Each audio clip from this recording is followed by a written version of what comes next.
Welcome back, Shalloners. I know, I'm sorry. We're talking about Justin and Hailey again. I swear, we won't be talking about them every day for the rest of our lives, but he's out and about, like we know, promoting his album Changes. And so there's a lot of fodder. And lately, what's been going on is you guys have been tagging me in this. Follow me on Instagram so that you can tag me and stuff. And because 90% of my video inspo, it comes from you guys, and I let you vote and win.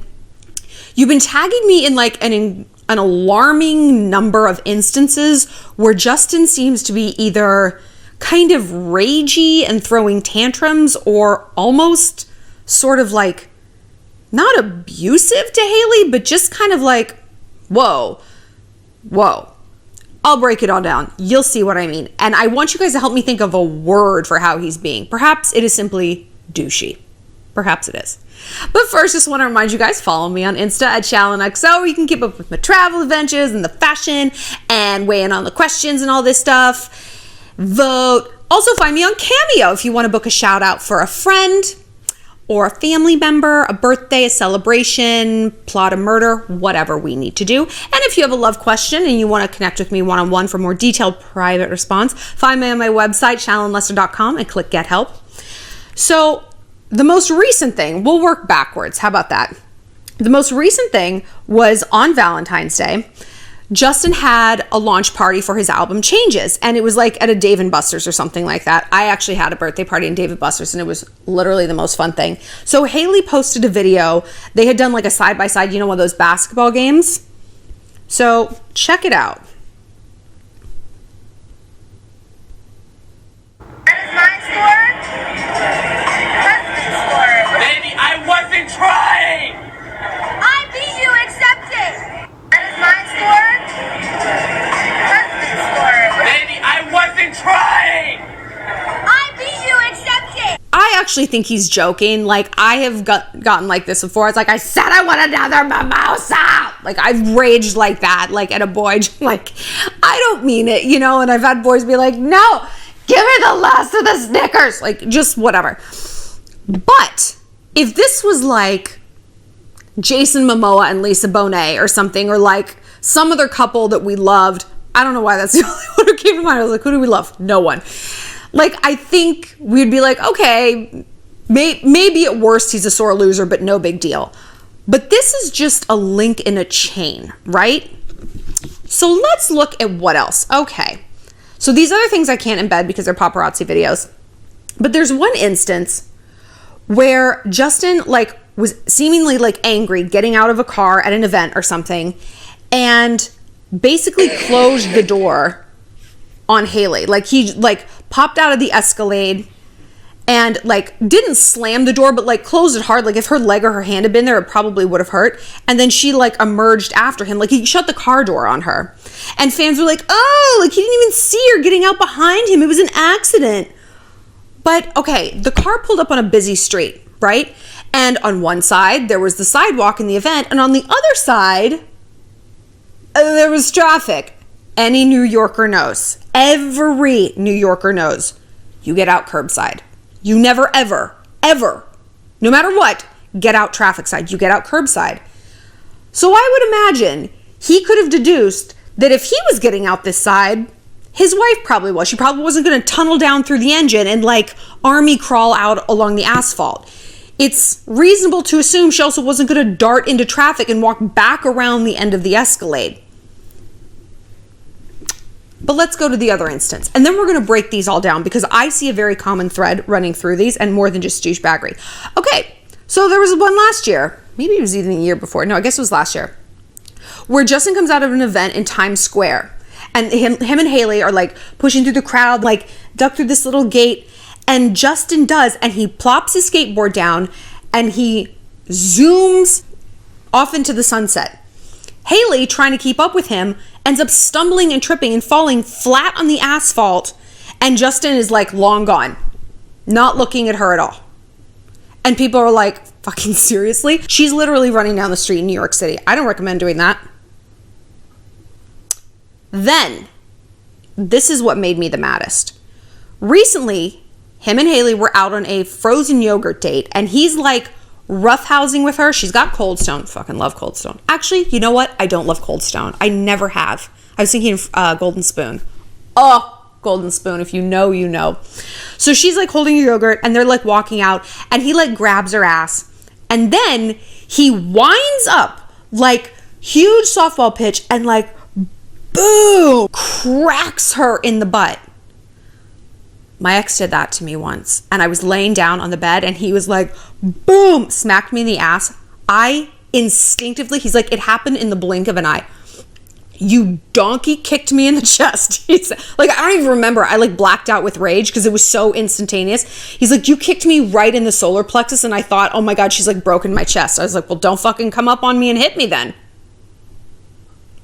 At all times, pretend I am a Doberman eating food, okay? Would you put yourself in between a Doberman and their food dish? I would not. Do not do that.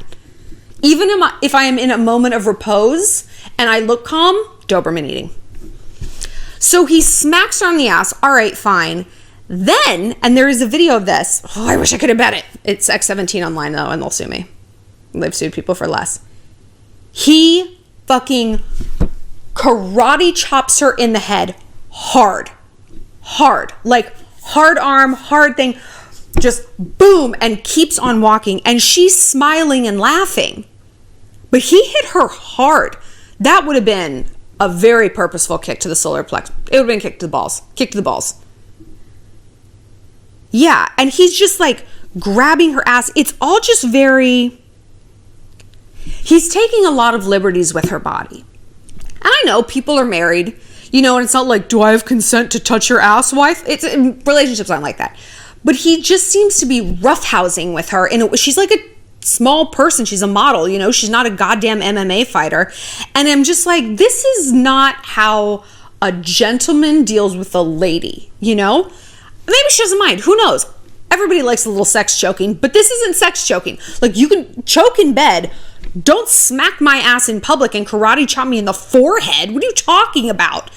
Like, you can put a hand around my throat. Don't, like, pinch me. Oh my God, if you pinch me, oh my God. You better come with a knife because I will stab you if you pinch me. I will go berserk. So we've got a lot of strange instances with these two. You know, we've got his outburst at the basketball game. We've got him skating off into the sunset in Times Square. We've got him slamming a car door on her and karate chopping her in the forehead. Like, what's going on? You know what's going on? A parent-child dynamic. This is why. This is it. What galvanizes for me was not any of the physical stuff or the karate chopping. It was him getting out of the car and skating, and the one where he skated away from her. Because in his mind, she can take care of herself because she's mom. He's the kid and he only has to worry about himself. It's like, Mom, you can figure out how to get out of the car by yourself. I don't know, Mom, I'm skating away. I'm a skateboard. Figure it out. That's the vibe. And then he roughhouses with her like a child roughhouses with their parent, you know? Like a teenage boy, forget the parent analogy for a minute, like a teenage boy would interact with a teenage girl he liked. Because what do we always say about Justin? He's frozen at the age that fame happened. 14, 15, you know, around that age. How does a 14-year-old boy show that he likes a girl? He pulls her hair, he kicks the back of her chair, he insults her. Do not normalize this unless you want to grow up with fucking Justin Bieber for a husband. I don't. Holding out for Daddy Mendes. Aren't I? Ugh, is he done with Camilla yet? Do you guys not think it's strange that neither one of them wished each other Happy Valentine's Day publicly? I think that's interesting. Perhaps he's finally done with their fake PR relationship. Ugh. So, to me, Justin's interacting with Hailey either like a parent interacts with a child or like a 14-year-old interacts with a girl that they like. And I honestly don't know which I'd rather date less. Ooh, yeah. So I think that the whole thing about the basketball thing, I do think he was kidding. But it's representative that he can't really take a joke, right? Like, I think he was like play mad, but had she kept bringing it up or like showed their friend, I bet he was like, ugh! Like, I bet he was not happy she posted that on the internet at all. I bet he was like, take that down. I told you I wasn't even trying. Like, really not that funny. Like, ha, ha, ha, ha, ha, ha. Almost like Michael Scott. Like, you can't really make a joke at his expense or he's going to get super butthurt and start, like, going for the throat for you. Do you know what I mean? So what do we learn from this, right? Because we talk about Justin Haley all the time. I think there's something to be said for, like, representational violence. Dr. Phil talks about this. Representational violence is like when someone, like, takes a picture of you and, like, smashes it. That's because they want to hit you, but they can't. So they're going to hurt a representation of you. And I wonder if there's a bit of that in Justin, because let's say that he's a violent person. I don't think that he is. I don't think that he is. I don't think they have an abusive relationship. I don't think they have the healthiest, but I don't think it's, like, abusive. But we're just talking about abusive people in general. Abuse boils down to an inability to express our feelings and, like, articulate, you know? Like, that's why toddlers rage and knock their blocks over and scream and cry, because they don't have the skills and the cognition yet to be like, I am mad that the crusts are still on my peanut butter and jelly sandwich, and I would like to freak out about it. You know, they can't do that. They're just like, ah! They're just a ball of emotions. And this is the first thing that they teach men in, like, abuse rehab is, like, express our emotions. But you can't express emotions you're not in touch with. You can't change what you don't acknowledge. And so if we're dealing with people who go into these rage spirals, if we're dealing with men who are dating boyfriends and it's like they fly off the handle and they have this insane temper, that can boil down to, like, a communication issue.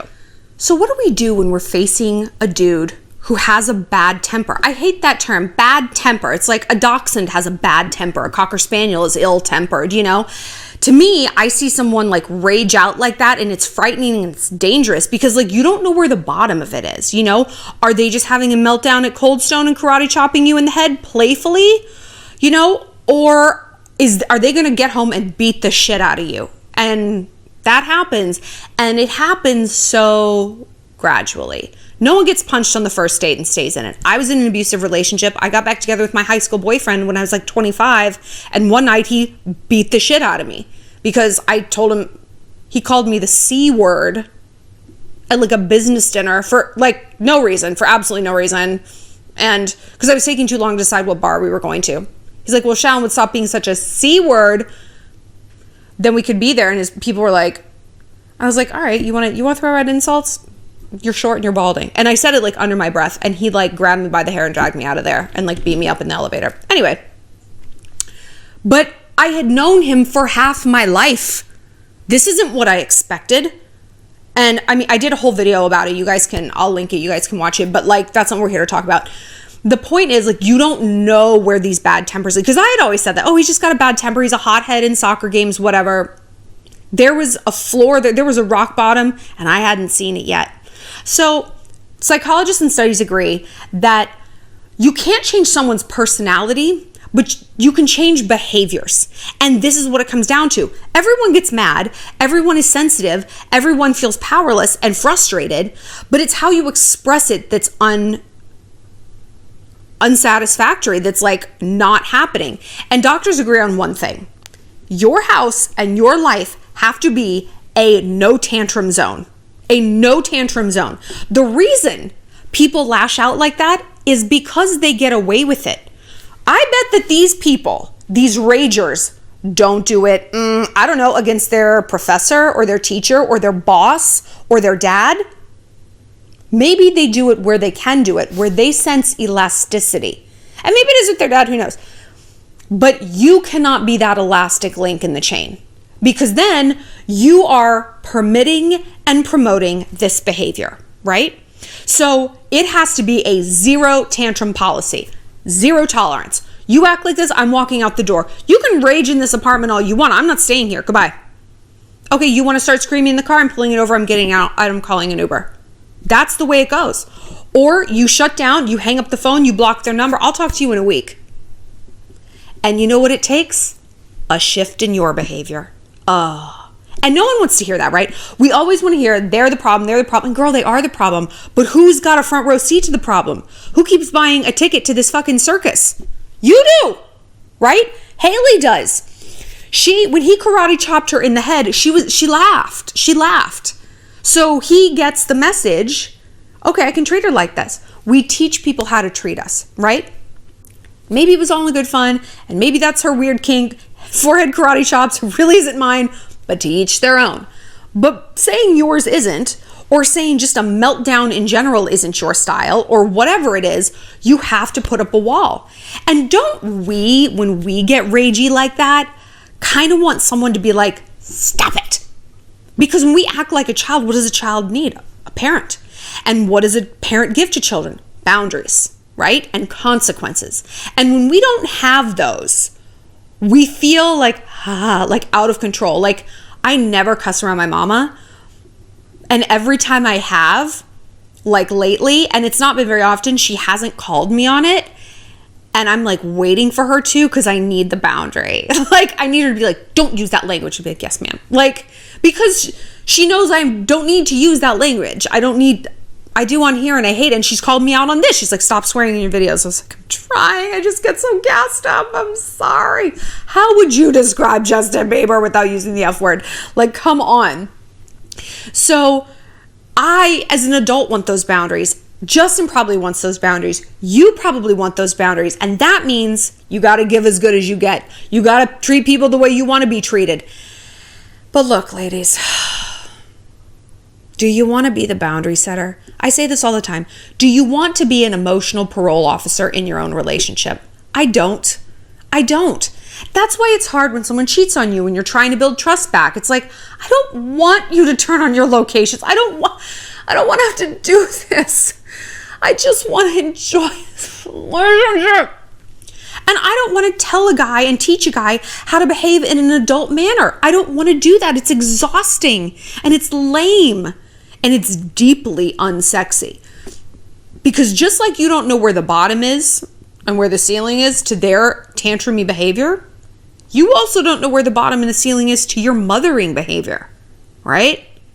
That's what we're hardwired to do as women. Nurture, love, rear. That's our greatest strength. It's what makes us wonderful daughters and best friends and sisters. But it also is what yanks us into codependent relationships, where we orient all of our life and all of our time to fix someone else. And that's the definition of codependency. I care more about fixing his problems than he does. Oh, I'm so tired. I'm so sorry. And I have one hair that keeps getting in my eye.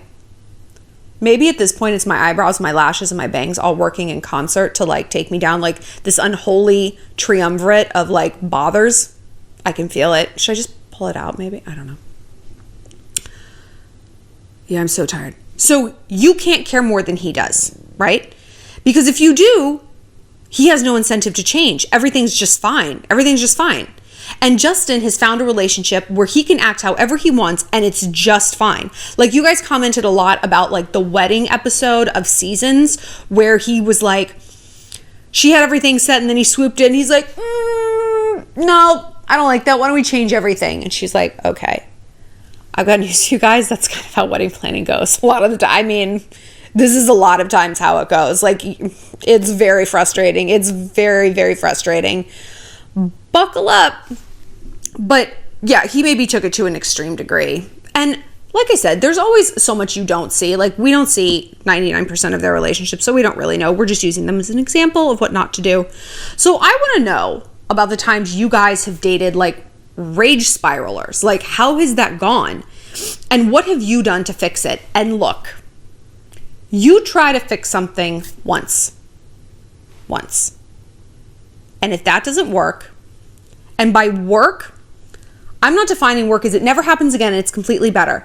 I define it working when you fix something as he plugs into and he's like, you're right. This isn't a behavior that I like. This makes me feel gross as a man. This is frightening you, which makes you feel that's unacceptable. I am going to plug in and be cognizant of this, and I want you to call me out on it, and we're going to work on this together.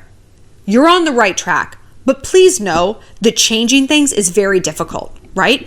It's not impossible though. You can change behaviors and make that known. You're not trying to change, honey, I'm not trying to change your basic personality. I'm trying to give you better coping mechanisms so you aren't raging out, because that's clearly not fun for you. You're mad all day, you're distracted. I don't want to talk to you. You're not getting laid tonight or for the next few days. So let's work to find a solution that is more compatible with the life you want to live, right? Because it ain't this. And it ain't this for me. So if this is how you want to live, I wish you luck. See you at Dave & Buster's, my dude. I don't know what you guys think about this. Have you watched these clips of Justin and Hailey and are you like, ugh, do you think that these are just oversights on his part? It's like, okay, maybe he didn't know she was behind him. Maybe he thought she also was on a skateboard, even though she doesn't have one or know how to do it. Maybe he was not at all mad about the basketball thing. I want to know your thoughts and we're going to discuss more. And I promise I'll try to limit the Justin and Hailey topics. It's not my fault though. Is it Pulpy? This is Pulpy, my octopus. I know you guys love him, and I have a link in the description if you want to buy him on Amazon. He's on Prime. He's a size large. I love him. Friend. I'll see you later, Shalloners.